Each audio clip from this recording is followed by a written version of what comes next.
এমন একটা সময় আসবে আকাশ ভেঙে যাবে, ওয়াইদাল কাওয়াকিবুন তাসারাত, নক্ষত্র ভেঙে ভেঙে পড়বে, ওয়াইদাল জিবালু সুইরাত, পাহাড়টা তুলোর মতো উড়বে, ওয়াইদাল কুবুরু বুসিরাত, কবরটা উল্টে দেওয়া হবে, আলিমাত নাফসুম মা কদ্দামাত ওয়া আখারাত, মানুষ সেই দিনে জানতে পারবে কি ছেড়ে গেছে কি নিয়ে গেছে। ইয়া আইয়ুহাল ইনসানু মা গররাকা বিরব্বিকাল কারীম।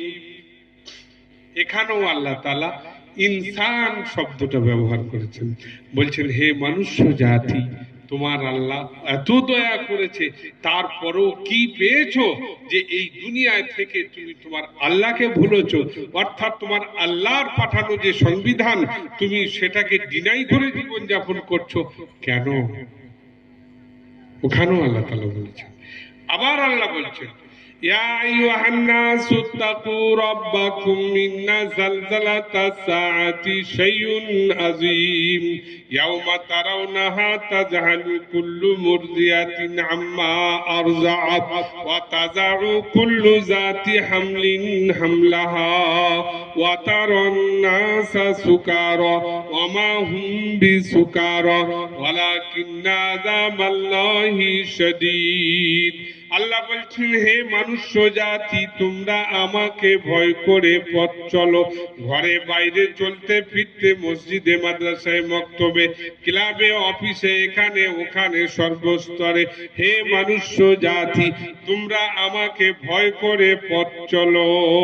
খবরদার তোমাদের সাবধান করছি, এমন একটা দিন আসবে মায়ের গর্ভে বাচ্চা থাকবে, 9 মাসে বাচ্চা প্রসব হয়, তার আগেই বাচ্চা প্রসব হয়ে যাবে, মায়ের কোলে বাচ্চা থাকবে, মা কোলে বাচ্চাটাকে নিয়ে দুধ পান করাতে চাইবে, মায়ের কোল থেকে বাচ্চাটা পড়ে যাবে, মায়ের ওই বাচ্চার কথাটা মনে থাকবে না।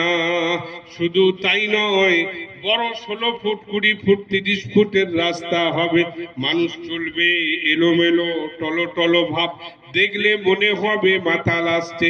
আল্লাহ বলছেন ওমা হুম বিসুকারা, ওরা কিন্তু মাতাল হবে না। বলে আল্লাহ তাহলে কি হবে?